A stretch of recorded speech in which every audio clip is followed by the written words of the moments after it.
Kelompok sadis beraksi di Jalan SD Cipulir, Kebayoran Lama, Jakarta Selatan, Kamis 16 September 2021 malam.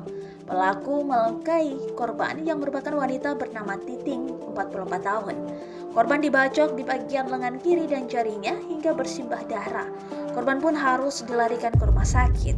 Dalam rekaman CCTV yang beredar di media sosial, korban yang tengah berjalan kaki sambil memainkan ponsel terlihat diikuti dari belakang oleh pelaku.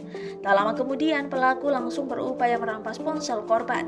Titing sempat berusaha kabur, namun pelaku mendorongnya hingga terjatuh dan membacok korban dengan menggunakan pisau.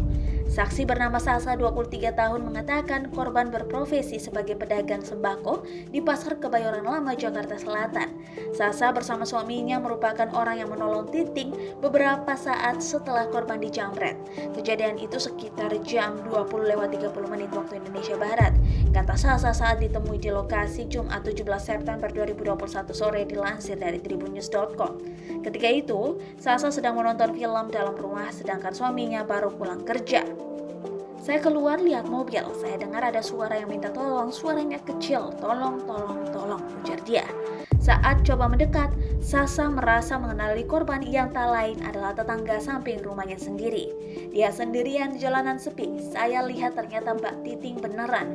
Itu darah sudah berceceran, lukanya memanjang, ungkap Sasa.